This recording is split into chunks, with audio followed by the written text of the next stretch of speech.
Okay, well, we're ready whenever you guys are. All right. Okay, great. Well, then we're ready. All right. Thank you, everybody, for showing up today. I know it's a far cry from what we had Wednesday. It's a beautiful day out there, but March is here. It's looking nice. So thanks for taking the time out of your day to join us here with our Fire Up Your Knowledge talk, our seminar today, all about body composition. Getting ready for next month with our Fire Up Your Fitness Challenge, which we'll talk more about at the end. But before we get into the topic and everything today, just for folks who join us who maybe not as familiar with Muscles in Motion, our friends out in Facebook land there, just kind of a little idea of who we are, what we've been doing. Muscles in Motion has been in business for 11 years now, over 11 years. And our core purpose is we make people strong. That's what we set out to do from the very beginning. That's what we're doing every day. And we do that through three very kind of unique ways of getting there. So first and foremost, and as everybody who trains here knows, we have 30-minute workouts. Every time that you come in, your trainer is going to be right there for you, and they're going to prescribe you a very specific workout, not only to how you're feeling that day, but also for your short-term, your long-term goals. And you folks who have been here a while know what that's all about. Your trainer is able to do that because they come from a very educated background. We're constantly out, we're finding what the newest research is, we're going to conferences and seminars. In fact, we're going at the end of this month to Minneapolis again to the resistance exercise conference that's being held by Discover Strength in Minneapolis. So we'll come back with all kinds of new treats for you guys there. Robin knows what that's like when we come back from that conference. And we love to be able to take that knowledge and share it with all of you through ways like these seminars. And then the third thing is we try to have a very positive approach. Whenever we have somebody join us and they come in through the door, we want to meet you where you're at. And we're happy that you're here because this is something, this type of training, this whole approach to health is something that we're all very, very passionate about. We want to share it with you. We want you, and we're happy that you've made that decision to be with us on that. So let's go to kind of what we've all come here to discuss in body composition. So what is that? Body composition. Anybody have anything they just want to throw out there? Muscle mass. Muscle mass. Robin read ahead. Water. Water, yes, exactly. Both right answers. Really, you just break down the two words. It's the composition of your body. It's like when you go to the grocery store and you pick up a loaf of bread. That's a loaf of bread. But it's made up of a bunch of other stuff. You can flip it over and look at the ingredients, all these other things that are going into it. So it's just like when we go and we step on a scale, we have the end product. It's a number right there. But that's not really all that's at play there. There's a bunch of different ingredients in our own, like muscle mass, water, body fat, skeletal, all that stuff that's measured via weight that kind of comprises our composition. So when you go and you stand on that scale and you see that number back at you, it's kind of the sum of everything, but it's not always a completely accurate representation of your health. There's other indicators that we use commonly too that might not be terribly accurate. Body BMI, body mass index, right? Are we all familiar with that? Okay. So now a lot of doctors will use that as a good predetermining screening for cardiovascular health and such like that. But it really is just a graph that's measuring your body fat based off your height. And there's a little bit of a flaw there. And I feel like I have a picture here that can, I'll pass that around, kind of sum up what the issue is there. So here, and as this goes around, I'm sure you'll recognize both the gentlemen on that page. But if you don't, the man in the green swim trunks is Super Bowl champion, 4-time Pro Bowler, Seahawks own Cam Chancellor, one of the best safeties to ever play the game. And then the other man is Donald Trump. Now, while we can see through the picture, they're both athletes. Donald's holding a golf club. They, according to the stats that are provided, would have a very, very similar BMI number because they're roughly the same height, roughly the same weight. That picture, among some other things, may suggest that their body composition is a little bit different, right? Chancellor obviously has a pretty high muscle to body fat ratio. Trump, maybe the opposite there. So how do we get these two guys who have the same height, probably the same BMI number, but have vastly different compositions? That's what Corrado gets to talk to you guys about. So, first of all, before we dive into it, I would just wanted to talk about a little bit of how actually body composition gets measured. So hopefully most of you here have been through an in-body with us. Most people have been through an in-body? Yeah, okay. So what the in-body actually does is that it sends a very small electrical impulse through your body. And so that impulse travels through the water in your body. Now because the different tissues, so your bones, your muscles, your fat, everything that composes your body is made up of different quantities of water, judging by how fast that signal travels from your feet all the way up to your head and then down to your hands, it can measure essentially what substances make up your mass. So then you come off the machine, it prints out, it does the little printout, and it gives us a BMI number, but more importantly, it gives us the body composition. And so from that number, then we can make all sorts of different assessment about your health. So what my side of the seminar will really be about today is once we have that assessment, what can we do to modify it? Because let's be real, most of us aren't necessarily happy with what we've got. We've always got maybe like a bit of stubborn belly fat we'd like to get rid of, or we want to increase our muscle mass a little bit. Well, those are all changes that occur in our body composition. So how do we go about changing those? Well, first of all, there's a couple of numbers that I'd like to introduce to you. Those two numbers are basal metabolic rate and total daily energy expenditure. Basal metabolic rate is one of the numbers that comes out with your printout after you step off an in-body assessment. Anybody know what basal metabolic rate is? Maybe it's a term that you've heard of before, we've gone over with you? No? All right. Well, basal metabolic rate is simply the number of calories that your body requires to run over the course of a day if you were to just lay down.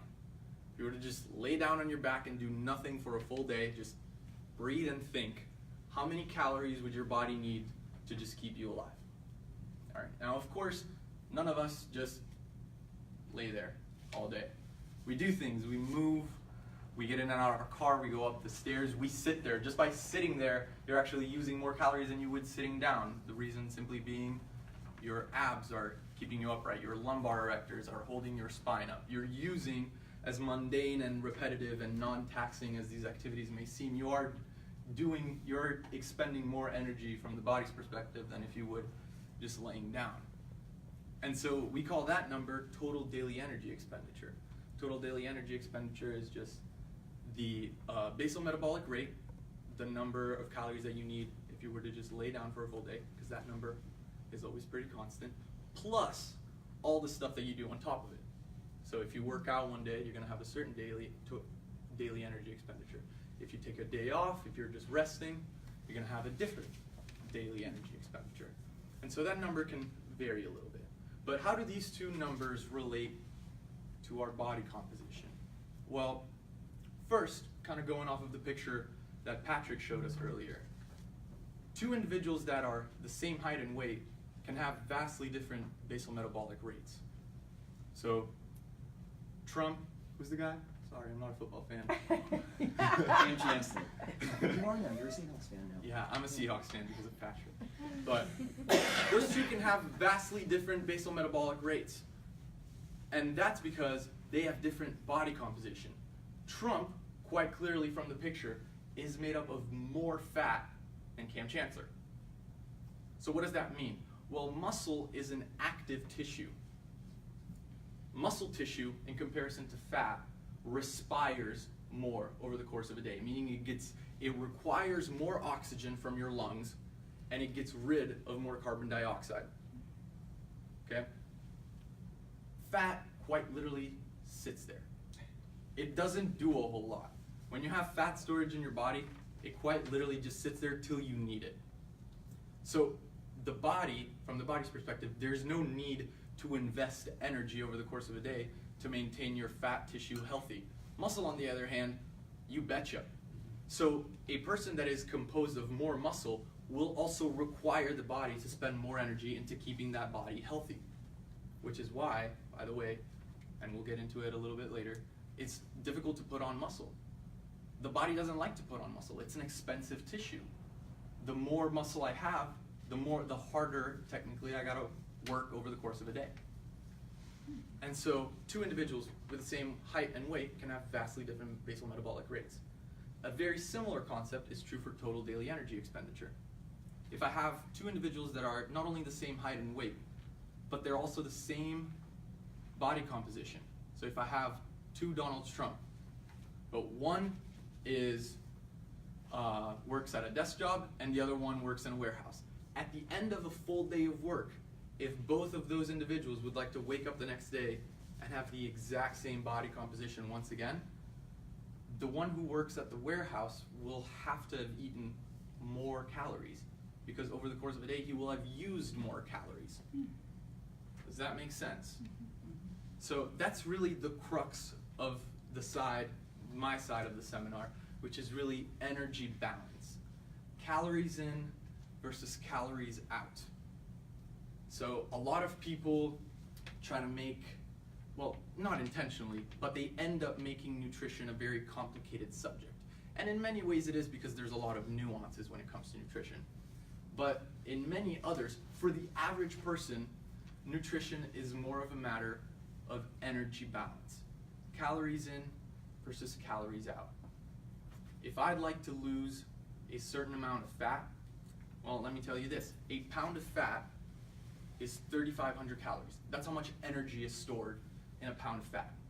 If over the course of a week I want to lose 1 pound of fat, that means I have to be eating 500 calories less each day for a full week to lose that pound of fat. And I can do that through eating pretty much what I would eat on any regular day. I don't have to completely overhaul my diet to make it fit some sort of body composition goal that I have. I don't have to all of a sudden go vegan, eat just vegetables, and that's how I'll reach my body composition goals. It can be done by simply moderating the amount of food that I eat into making it fit my composition goals. So if I want to lose weight, I must eat below my total daily energy expenditure. If I'd like to gain weight in the form of muscle, I must eat a little bit above. And this is something that has been proven in the literature many times. Mark Hobb in 2010, he's a nutritionist out of Kansas State University. He lost 11% body fat just by eating Oreos, Twinkies, cereal every 3 hours, but he was simply eating below his energy consumption. So he measured he needed about 2,600 calories a day to maintain what his weight was. So he ate 1,800 calories worth of those foods that I just mentioned. He ended up losing 11% body fat. Now, I'm not telling you to go and eat Oreos. You'll probably feel like crap. But that said, with the really, hopefully to make your life easier, you don't have to completely overhaul what you already know about nutrition in order to meet your goals. You just have to moderate what you know. I get this question a lot in here, and I don't know if it's because I'm from Italy or it's because I'm a personal trainer, but people ask me if pasta is bad. Well, I don't know, how much of it are you eating? Because if I need 2,000 calories over the course of my day, and I eat 2,500 calories worth of broccoli, I will also gain weight. So is broccoli bad? I don't know, how much are you eating? Now granted, volume-wise, it's a lot easier to eat 2,000 calories worth of pasta than it is broccoli. I'm sure we all know that. But that's just an extreme example, right? There are much more feasible ones that I get quite often, which I find to be just sort of, I don't know, I kind of find myself, why are you asking me this question? One that comes up all the time is brown rice versus white rice. You know, white rice is some sort of demonic carb that you can never have, and brown rice is like the holy grail of grains. But in reality, they're virtually the same thing for most people. Now, of course, if you're a bodybuilder, try to get on stage and you're counting every calorie, sure, that might make a difference. But for the average person, the differences between a cup of brown rice and a cup of white rice, don't lose your mind over that. And that's really, that's what I want to get, that's what I want you to get out of my side of the seminar here today is eat to live, don't live to eat. your body composition goals take consistency, but they don't take overhauling a complete a diet, just flipping it upside down. You just need to be eating at a calorie deficit if you're trying to lose weight, and a calorie surplus if you are trying to gain weight. Now, that's when a little bit of nuances come in, because, like I said, you can't just be eating Oreos all the time and meet your goals and also feel healthy. But for the most part, I assume everybody here knows what a healthy diet looks like. You know, we've been kind of hammered over the head with what a healthy diet looks like forever, since we were in school. You gotta eat your veggies. Whoa, I'm sure that shocks everybody. So we all know what we're supposed to be eating. We just gotta do a better job of measuring how to get those calories in. All right.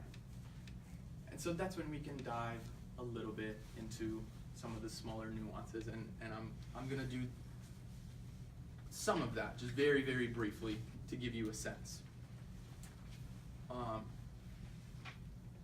We know, for instance, that if we want to lose weight, it's very important to eat immediately after we work out. Why is that? Well, it's been proven in the science several times, this is since the early 80s, that right after we work out, our body takes on something that is called calorie partitioning. Calorie partitioning simply means that, okay, so I just did a highly intensive workout, and my muscles are tired, so I eat carbs. Now, if I eat a certain amount of carbs, let's say, spitballing a number here, 50 grams. On a typical day when I don't work out, 30 grams of those 50 grams of carb might go 30 into the muscles and 20 as extra storage. They get metabolized into fat. On a day that I work out, though, those numbers might actually look quite a bit different. So 45 of those 50 grams might go into muscle storages, because our body is actively, we just came off of a workout, we're still breathing heavy, our muscle is looking to refuel those storages as quickly as possible. So even if I eat more carbs than I usually would, they're still going to be partitioned into muscle. And we've known this for quite a long time. And so what does that mean? Well, if I am able to increase those muscle glycogen storages, that means I'm going to build more glycogen storages. I'm going to increase my muscle mass. And remember what we said at the beginning about muscle mass using more energy? Well, that's just going to increase my basal metabolic rate. It means over the course of a day, I'm going to increase the amount of calories that I burn. And eventually, that leads into more fat loss. Patrick will also talk a little bit more about that in a little bit. But so then we know if we want to lose fat, eating immediately after our workout is going to be beneficial. We partition more of those calories, and instead of going towards fat, they go towards muscle. And it's sort of a never-ending cycle. You build more on that muscle increases your calorie burning capabilities over the course of a day, and then you lose more fat. If you don't eat immediately after you work out, 50% of that benefit is lost, meaning your ability to store glycogen will diminish by 50%. This is, however, where the science gets a little bit unclear, because those things can actually change based on your state, the way your body is going into the workout. So are you going into the workout in a fasted state? Then that effect is even more pronounced, because your stomach is empty. You definitely need some sort of energy replenishing after your workout if you've gone in with an empty stomach. It might not be true if you've had a little pre-workout snack.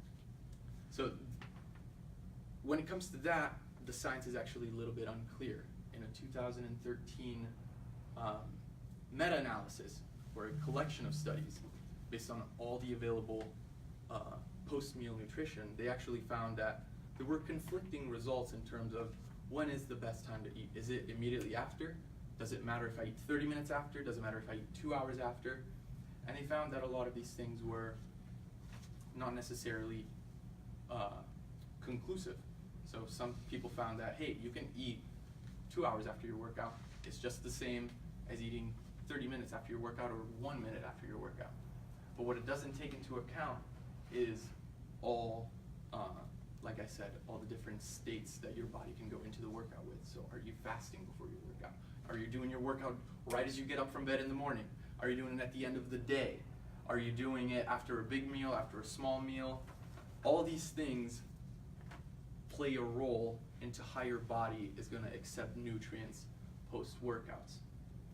So you might be, and some of you do have a blank face. Like, well, then what the heck is the answer, Corrado? When should I eat? It kind of goes back to what I was saying earlier. You don't have to overhaul what you already do and what you already know.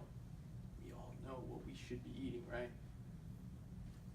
It's a matter of finding what works for you and being consistent with it. There are very general guidelines that we can follow. For example, like I said earlier, if you would like to lose fat, you need to be eating in a calorie deficit.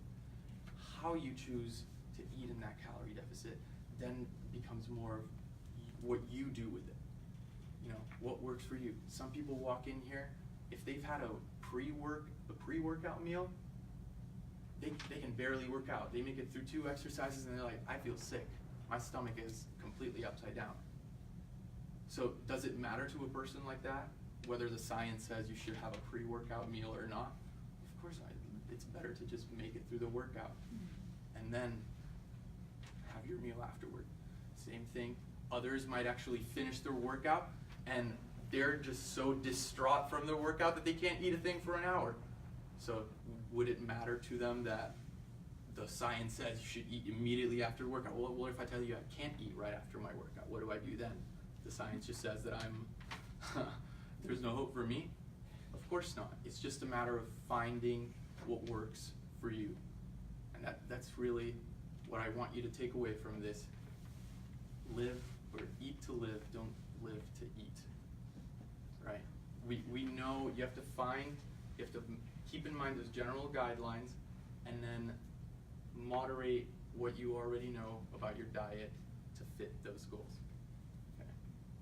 Now, Patrick is going to talk a little bit more about why it's not just that dietary component that's important to reaching your body composition goals. It actually is a sort of twofold mechanism, and exercise is such a big part of that. So, Actually, before we do that, just to right now, pause for a moment.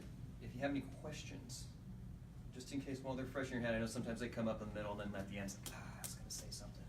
No? Everybody's good?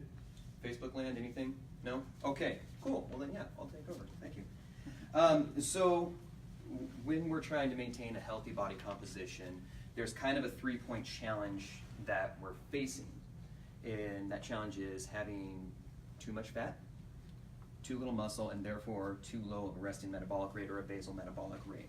So let's kind of break down how we make an impact on that body composition through diet and a couple different types of exercise. So let's look at dieting alone. 3 big things come from dieting alone. 1, we lose fat. Yay, good, go away. 2, it doesn't stimulate muscle. We start to lose muscle. What happens when we lose muscle? Resting metabolic rate, basal metabolic rate goes down. Okay, so and that can be seen in a lot of different studies. In fact, I can show you. I'll pass this around to this graph, and I'll pass it around so everybody can see it. The blue bar right there is somebody's overall weight, and that red bar is their resting metabolic rate. You can see it's declining as their weight goes down. But what happens is, because there's not muscle being brought back to it, 95% of dieters who go on this type of just dieting alone regain all that weight back. Usually it comes with more, because eventually the calories that were sufficient to sustain, now they become too much and they go into storage. Okay, so 95 bring it back, and we'll kind of touch on more of the exercise here in a minute, but just kind of give you an idea, throw some numbers out at you. 70% of Americans are overweight. 50% are on a calorie-restricted diet. What does that tell us? It's not enough. It's not enough to just have that alone. Another percentage, about 5%, actually achieve what is the minimal standard from the American Heart Association for being an active exerciser. So very, very low number on the exercise scale, very high number on the diet-only scale, and it's not working. It's not enough alone. In 2007, the Journal of American Psychology printed a big article. These were kind of sums up what they found. There's little support for the notion that diet leads to lasting weight loss or health benefits. It appears that dieters who do manage to sustain a weight loss are a rare exception, and they suggested that further research focus on exercise as a treatment for obesity. So let's look at exercise. There's a couple different exercises. There's resistance exercise, which we'll talk about. There's also endurance exercise, or more commonly referred to as cardio. So what does endurance exercise do?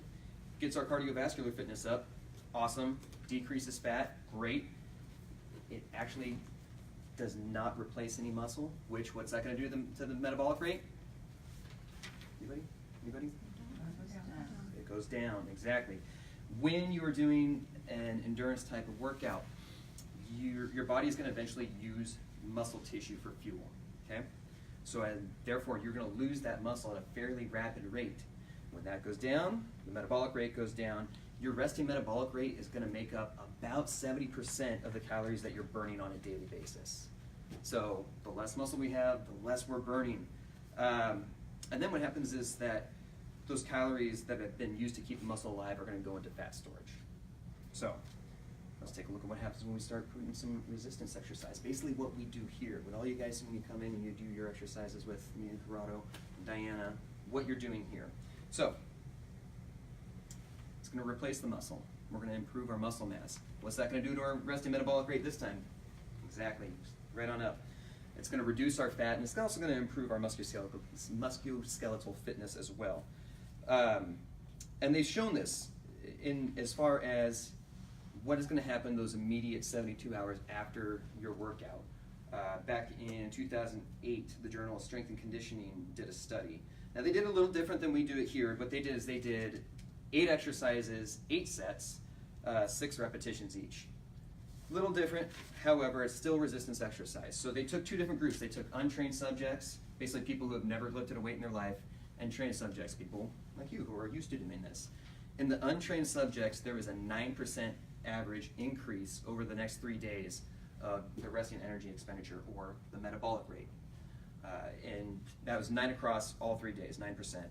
In trained subjects, that first day, there was a 4% increase, day 2, 10%, and then it starts to back off day 3 at 8%, so an 8% average. Now, why is this? Why does that metabolic rate jump up like that and then take about 72 hours to back down? Is there any guesses? It's because they're all in repair. When we're in here, and a lot of you have heard me talk about the SAID principle, S-A-I-D, specific adaptation to imposed demand.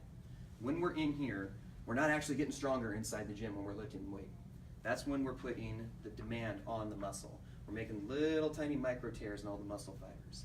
Okay, so that's the demand. When we go home and we rest, that's when we're actually getting stronger. That's when our body's in that state of repair, and that's why our metabolic rate is going up so much, because it's working to repair all the tissue that we've put it, and the stress that we put on it in here. So it's kind of the opposite of what Ricardo was talking about in needing calorie deficit.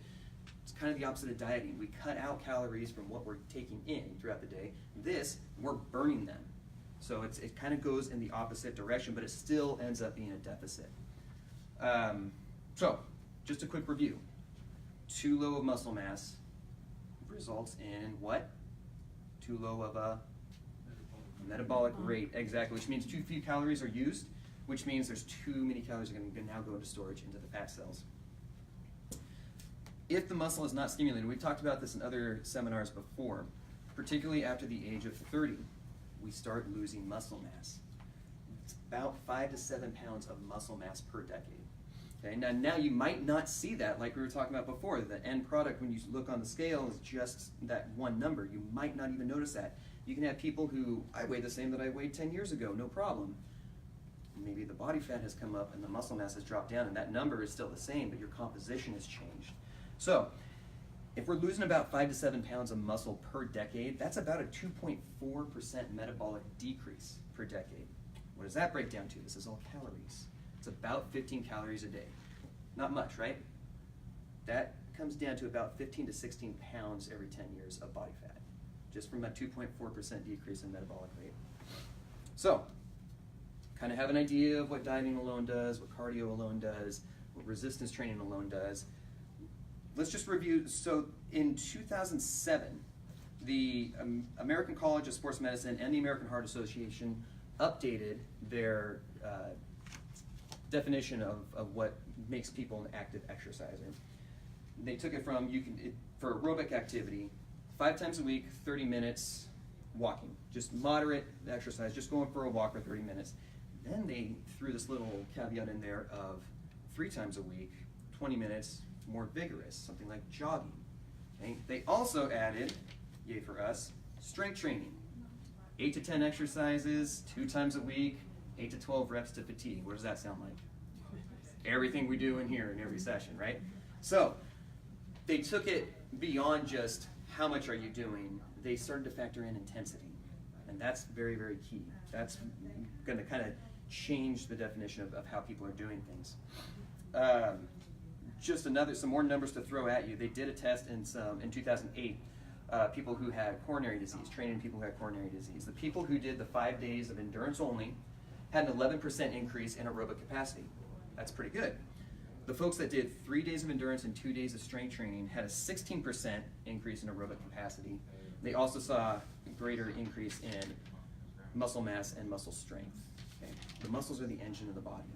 We're improving our cardiovascular system, but we're also improving our musculature, and it's going to burn more calories.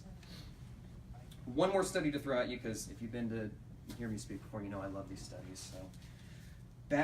So there's a man named Wayne Westcott. If you guys want to know more about this is the guy you need to look up, Dr. Wayne Westcott. He's the guru on all this body composition stuff. But he did a study at the South Shore YMCA, started it in 1996, it ran through 2007, and then they published their findings in 2009. It was a 10-week study, 2 to 3 days a week, 1,644 men and women between the age of 21 and 80. And basically what they did was they did what we just talked about, those guidelines, the cardio 3 days a week, resistance exercise 2 days a week. And there's more details, the people who did, men and women, 2 times a week, 3 times a week, people who didn't necessarily make all their sessions, but the overall thing to take away, the percentage body weight decrease in the whole study, everybody went down about 2%. The fat weight went down about 3.7. The lean mass, the muscle mass that these people, men and women, put on averaged out to be about 3.1 over 10 weeks. Okay, and not to mention, doesn't directly relate to body composition, but both their systolic and diastolic blood pressure decreased significantly. So you can break it down too between men and women. It's just biology. Men have an easier time putting on muscle and burning fat.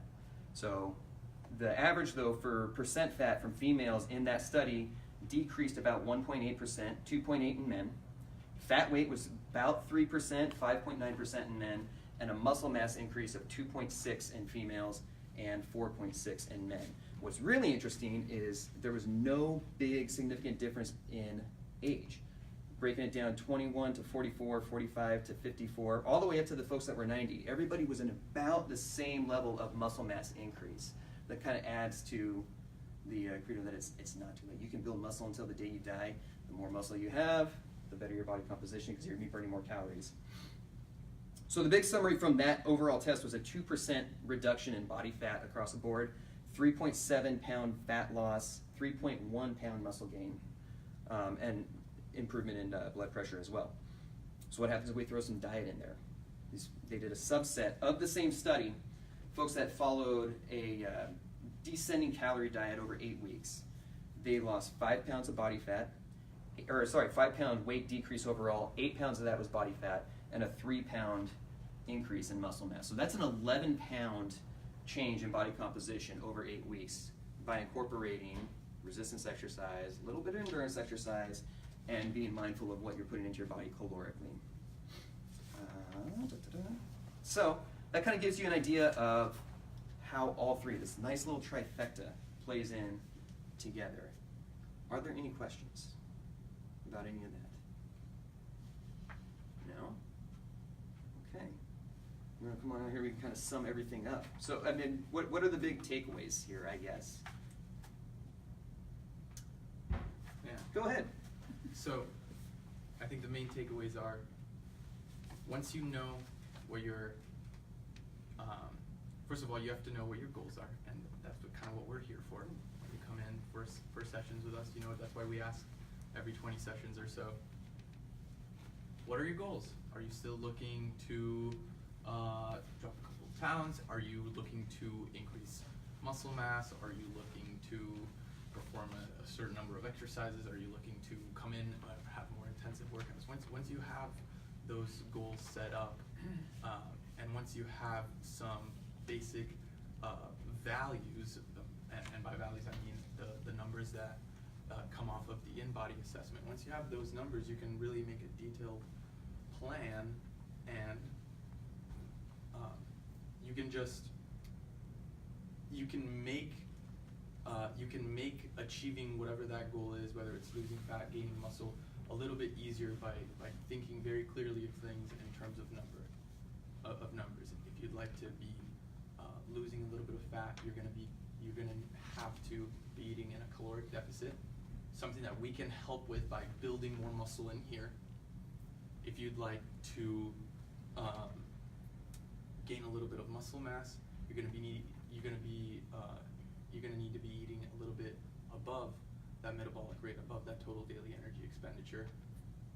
And once again, we can help with that in here by first making sure that the body has a use for those extra calories. If you simply eat above what your total daily energy expenditure is, but you don't give your body any place to put those calories, you don't make those micro tears into the muscle that then the body needs to go in and repair, then you're just eating quote unquote empty calories that get stored away, and they don't help you. So make your life a little bit easier. Find what those baseline numbers are that for you to achieve your goals, and then just find a consistent diet and workout regimen. Hopefully, you know, we're helping you with the workout regimen side of it, and hopefully also I've given you and Patrick has given you a little bit of leeway into building a diet around that. That's simple and doesn't take a huge overhauling process. Yeah. Incidentally, as you all know, we do have the in-body in there, like Corrado mentioned. That is a great way to get just a baseline. Okay, this is what you've all seen it. It tells us what our lean mass is, where our body fat is. That's where we get that first picture, and that's where you can sit down with us, talk about what you want to do with that, and what's a smart way to proceed about that as well. So utilize us, come in and talk to us, sit down with us, give us a chance to kind of go over that with you so you have a clear picture of what your goal is here. Any questions thus far? I don't have a question, but I have a comment. This has been the most helpful intro on some levels and consolidation on other levels, input about this topic. Thank you. Well, thank you. Excellent. I knew Judy Excellent. would say something like that. Excellent. She's the best. It's informative and inspiring, both. Good. Well, thank you. Mhm. Jess, what about Facebook Land? We got anything coming in through there? We don't have anything yet. Nothing? Not yet. Okay. One thing I did want to talk about too, because it came up, actually we were just kind of talking right before we were getting ready to do this about some of the things that you may have seen over the years, certain TV shows that are weight loss themed, and what is an appropriate amount. I mean, because we've all seen it, right? I don't think it's on the air anymore. Biggest Loser. Yeah. Maybe No. all of them. That's Season season 37. Yeah. I have Yes. no idea. Yeah. But if you've ever watched some of that, it's, you know, okay, let's go step on the scale for the weigh-ins. Like, oh, you only lost 2 pounds. This person lost 12 pounds. Well, what's up with that? Why are they losing all this weight over a week? It's because they're not just losing body fat, they're losing muscle as well, because they're doing, I mean, they've got this person on the treadmill with the tiny trainer wrapped around their back, screaming in their ear while they're doing it. They're burning all these calories. They're making them reduce their caloric intake as well. They're losing 12 pounds at a time because they're losing some body fat. They're also losing muscle. And they say, well, that's water weight. This water's going down. It's like, yeah, it's water weight because 70% of the muscle is water. So that's why, and you hit the nail on the head. There was an article that came out. It's probably why it's not on the air anymore. Mhm. There's an article that came out some years ago that followed up with all the people who had won. Mhm. all of them had gone right back up in weight. A lot of them were having some serious health issues. It's because it wasn't done responsibly, and it wasn't done. Really, science shows you can metabolize about a pound, maybe 2 pounds of fat per week. And it's just like what Corrado was saying, 3,500, right? 3,500 calories a week. It messed up the metabolism greatly. It did, it did. And because it wasn't just getting rid of fat, it was getting rid of muscle also. So that metabolic rate was dropping right along with their weight. And that's not sustainable. You can't just keep on decreasing your metabolic rate until you don't need calories anymore and just walk around, hey, I don't eat anything, but I'm great, you know? That's not how it works. Yeah, I know. Patrick, what would be the tipping point for somebody to decide to go to 3 versus 2 sessions a week with you guys? That is a good question. Besides more time with you. Of course, yeah, which everybody's after, yeah. It's so much a case-by-case basis. The biggest thing that I think we're looking for in here when we're working with people is what's the recovery time. That's why you guys know we try to shy away from doing sessions back to back. And if we do, we're going to do them very specific. We're going to take one day where we'll do just upper body, and one day we're going to do just lower body. The body, like I said earlier, the body has to rest. You don't get stronger inside here when you're lifting that weight. You get stronger when you leave and you're in that recovery mode. So if it's somebody who can recover fast enough to have 3 workouts a week, if it's somebody who could definitely benefit with it, that is interesting. Part of that study was another study was they had people working out 2 times a week with resistance exercise versus 3 times a week. The strength gains from that were the same across the board. So they would have to be a good candidate for it, and it really is kind of, and that's sort of the thing with all this is there's such general guidelines, but everybody's so individualized. So they'd have to be a candidate that would be able to recover with that many workouts a week and still be able to benefit from it. And we could break up. That's why this place works out so well, is we can look at exactly what you need. Okay, maybe one day you need a little bit more focus on neck and shoulders because you're getting ready to play football. I know you're gearing up for that, right? Yeah. You're getting ready to play a specific sport that needs that. So you can take a day to focus on that and then have the other 2 be a bit more of an all-encompassing workout. Just another good reason to come and sit down with us and see if you're a good fit for that. Yeah. And Cindy, I just wanted to add a little bit to that. A lot of times, what is perhaps poorly understood is that once you get used to a certain training regimen, well, the obvious thought that most people have is, well, more is better. That's how that's why our method of training stands out, because you do less of it, right? So if you feel ready to go from 2 times a week to 3 times a week, a lot of times what actually needs to happen is not moving from 2 times a week to 3 times a week, but it's actually increasing the intensity of your workouts. As your body grows stronger and more fit, what grows is not your ability to work out more, it's your ability to work out more intensely, right? So, and that's really at the crux of high intensity training. You don't, it's not more is better, more quality is better.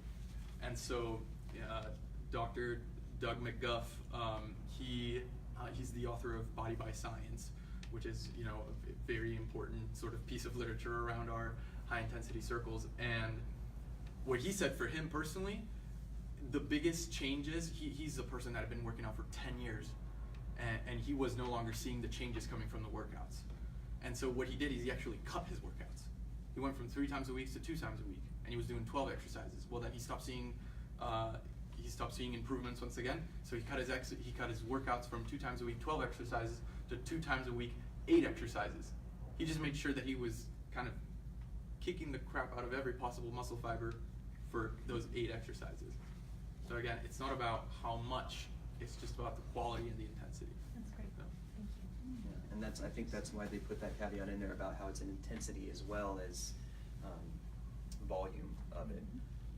It's important to remember too when we're in here that our job to build muscle, we have to ask the muscle to do more than it's used to doing. That's why you always, this is why you like working with me so much. Okay, you're done, right?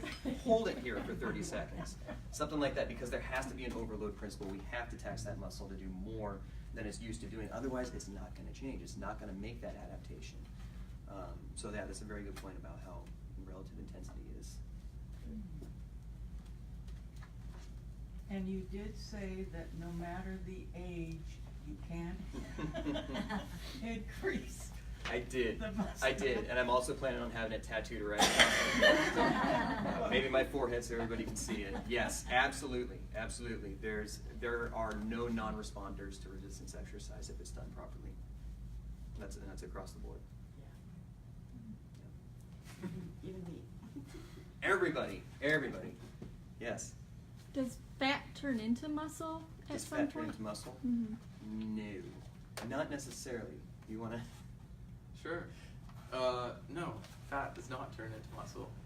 But it's actually a good question. You know, a lot of times people want to do two things at the same time. They want to lose fat, gain muscle, which some science says that it's, you know, it's a feasible thing. Some science says you're just making your life harder. I tend to agree with people that say you're just kind of making your life harder. So muscle tissue and fat tissue cannot just be converted into one another. That's not possible. You can, technically speaking, be eating at a caloric deficit, so you're eating less calories, you're burning more fat, but also be eating at a nitrogen surplus, so you're increasing your protein content, you're increasing the proteins that the muscle would need to build, but I think you're just making your life a little bit harder. L. Darden, who's another great name in high intensity training, he's done probably thousands, he's trained thousands of people who have gone from relatively high body composition levels, high body fat levels, into looking like pretty much bodybuilders, and he has the same principle every single time he trains someone, which is lean down first, build muscle later. So instead of trying to do both at the same time, he leans them down, so eating in a calorie deficit first, and then he proceeds to build the muscle later on once they are at a lean state, so that he absolutely ensures that when he's losing weight, it's coming mostly from fat and not muscle, because he's doing it in a controlled manner, not, you know, Biggest Loser style, where they're just losing a ton of calories every week, a ton of weight every week. They're just doing it gradually and slowly so they can maintain the muscle mass that they have, but just lose the body fat around it. Then once that fat has been shed, then he can proceed to put on muscle. So you can't just convert the two. There is some science that says that you can kind of do both at the same time.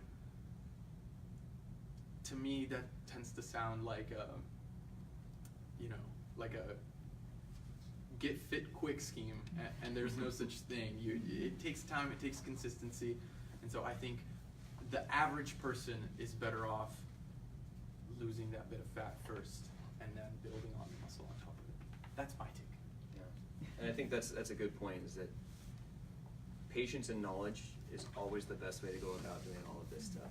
There's plenty to click on the TV at about 1 o'clock in the afternoon. There's plenty of offers out there to send away for this, buy these pills, get fat, and you get, it'll attack belly fat, or I saw one once, it was like, it'll get purple fat. Purple fat, sad. It's best to, the science hasn't changed on this. It hasn't changed in decades. It's having the wherewithal to stick with it until you see the results that a lot of people fall into the fat. Because who wouldn't want to just, boom, there we go, I'm healthy. That's the health and drug really industry has been making money off of that for years. That's a great notion. If it worked, everybody would be walking around looking in great shape, and you wouldn't, you know, see people sitting in the corner of fast food restaurants just taking up a whole booth. So, you know, the science is solid and it hasn't changed. Staying with it is where you need to just be if you want to have those changes happen. Could you send out an email with these documented studies like the Westcott work Mhm. and the other two that you mentioned. Sure, yeah, absolutely, yeah. Yeah, this, threw some good names out there, L. Darden, McGuff, yeah, Wayne Westcott is, in fact, he had a pretty famous article come out a couple years ago that was directly kind of in response to some of the Biggest Loser fallout. So, yeah, absolutely, we can definitely send it out to you. Those are some of the top gurus about this stuff, so, yeah. Are you guys gonna talk about the April thing a little bit, or I just talk to Jess about that? Do you want? Yes to both. Okay. We'll talk about it a little bit, and you can talk to Jess about it even more, because she loves talking about it, right, Jess? That's right. Yeah. So yeah, coming up in April, we're calling it the Fire Up Your Fitness Challenge. It's going to be a month-long program that is really going to focus on what we've been talking about today with body composition and how do we improve it overall. The structure of it is going to be, well, hey, everybody loves assessments, right? It's going to be kind of like an assessment workout at the top and bottom of it. And then we have 6 workouts in between. Spoiler alert, they were specially designed by the trainers here, Corrado, Diana, and myself. So you'll get a little flavor of each of us and what we like to put people through, all for your benefit, of course, throughout the month. And then we're going to do, it's bookend as well with in-body visits and consultations with your trainer. So we can take a look at where you are at the top of the month, see what your body fat percentage is, see where your lean tissue is. Don't forget that in-body is great because it breaks it down segmentally as well, left arm to right arm. If we're rehabbing an injury, a shoulder, something like that, we can really kind of break down where the muscle mass is and see what the improvement is there. And then we'll do it again at the end of the month and see what sort of changes have been made and kind of guide you through that and sort of send you into summer with a good mindset and knowing how to progress towards the goals that you want to do. I mean, summer's coming up, everybody wants to be outside and doing stuff, so let's get you set up for it. Just echoing off of that, and it kind of goes back to Cindy, your question about when should I step into 3 workouts a week to 2, or from 2 to 3, and I said, well, no, it's just a matter of increasing your intensity. This is a great way to do that. Not that your workouts, the workouts that you do normally aren't intensive. I think we put a little bit of extra flair on them to just kind of really kick your butt. Because that's the whole point, right? You need to give the muscle, you need to give your body a stimulus that they've really never had before. And you know, it's possible even while training here that sometimes you hit plateaus. It happens with all types of training, whether you're doing multiple set or single set, or you're doing aerobic workouts, whatever you may have it. Sometimes you hit plateaus because you're doing some sort of similar intensity, and so these 6 workouts that we've designed are just really made to give you that little extra oomph that, yeah, I think a lot of people will enjoy. Do we have to pay more for that? Jess will have all the details on that because it does come with a bunch of, there's going to be cooking classes involved, am I right, Jess? Some more one-on-one with your trainers. We're focused on making it an all-inclusive package, basically. And Jess has the details on that as well and how they get you signed up for it. Yeah, I could say more about intensity, but I think you nailed it. So, yeah. Any other questions? Any questions about that in April? It'll be just in time. You know, Cinco de Mayo will be right after it finishes up, so you can celebrate. That didn't get on camera, did it? Don't tell Diana. All right, cool. Well, thanks everybody for coming out. Of course, we're always here if you have any further questions. You think of something later on, please take our email. We have our cards up front. Email us, call us, let us know. We're here for you. We want to help you out. Put some real thought into the Fire Up Your Fitness Challenge. It's going to be, we're really excited about it. It's going to be a really, really great whole month-long experience. I'm excited. Look how excited Corrado is. So we're going to have a lot of fun with it. Thanks for being here. Thanks for being here when it's all nice out. I know it's cold still, but it's beautiful. Yeah, hit us up with any other questions you have. Thank you. Thank you.